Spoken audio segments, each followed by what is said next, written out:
how to avoid spreading them and stuff. Obviously, this one's quite rough. It's kept quite heavy. Yeah.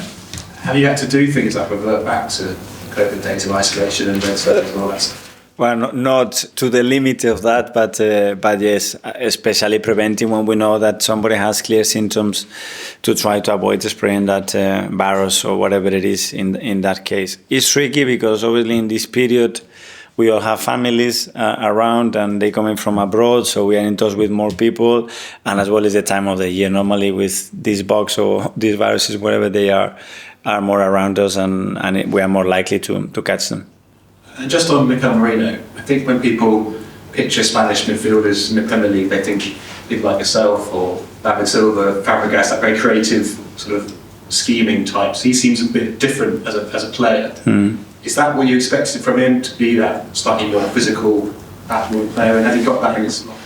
Well, I think the way he's built is obviously different already, but he has a lot of quality. His capacity to arrive in the opposition box, he's really tidy on the ball, really comfortable on the ball, and then he gives us that edge, that physicality, and that capacity to win duels.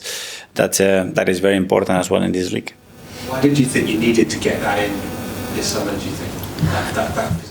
Well, especially because the players that we have, the interactions that we can have and the connection we can have in midfield require that, and requires a left-footed in that unit as well, something that we didn't have as well. So we believe that is the right play for us. John from Reach over here. Hello, Mikel. Hi. There's some beautiful pictures just the other side of the wall of you celebrating the cup. Okay. And I just, can I take it back to those and then sort of kind of just how important that was for you and the evolution of the team? And I guess now, as manager, just how important is it to win some silverware? You've got 2 massive games in the next 6 days. How important is that for you as a manager in your evolution? Well, it's the ice on the cake. Obviously, we work every single day to achieve that, to bring joy to our people, and there is not a single moment that stands out more than actually when you have that cup and you are offering that cup to your supporters and you share it with the people that you work every day with. So there are memories obviously that stick in your mind, and hopefully we can create many more. Considering the progress that you've made in the 5 years, would you like to, expected to, have won more trophies? For sure, expected. I don't know, because we know as well the level of opposition that we are in. But as a club, we have to expect to win every year. That's for sure. And domestic trophies, they mean so much. Yes, they mean to all of us, because if you see how a lot of clubs used to prepare and decide lineups and a lot of stuff around the cups, and how it is right now, it's very different, because we know that to win any trophy in this environment, especially in this country, is extremely difficult. But you won't change that lineup. You've always got strong, haven't you? Yeah, as strong as I can. Jordan from... Thank you. Right, Mikel, you're at opposite ends of the country, but you've formed a real rivalry with Newcastle over the last few years, and the last few meetings have been really intense and gritty. Can you put your finger on why it's rivalry? Yeah. No. Newcastle. No. But from my side, at least, no. I mean, I have full respect and very good words towards them and what they do, how they do it. So it's not rivalry, it's willingness to win, but against any opponent, on Newcastle. But the last couple of meetings have been really intense and there have been a lot of incidents. Can you put your finger on why, when these 2 teams come together? It's a lot of against a lot of opposition, because the level is so high. The willingness of the players and the coaches and the teams to win is there, and it does raise this season. When you see a lot of games, you see something different. The temperature is different from the first or second game of the season. And just finally, Eddie said earlier today that he doesn't care about being popular or playing in a popular way. I think you've said that a few times as well. Can you see that in his teams, that he plays to win, not necessarily to win kind of popularity?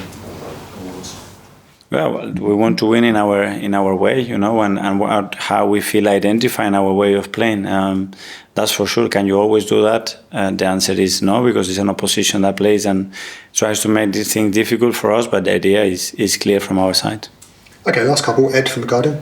Hi, Mikel. We're talking a lot about injuries and how much your squad is stretched. But obviously, you've got these 2 extra games being in the semi-final is it a difficult balancing act for you, obviously, but when did this become a priority for you, this competition? Was it in more recent rounds, or was it at the start of the season? No, from the beginning. I mean, and it's something that we discussed, and the players were very clear. We want to try to win every competition, and we are here, and we have a squad, and we have a level that that requires that we approach every game in that way. And we started game by game, and we're in the semi-final right now, and we really want to make it happen now.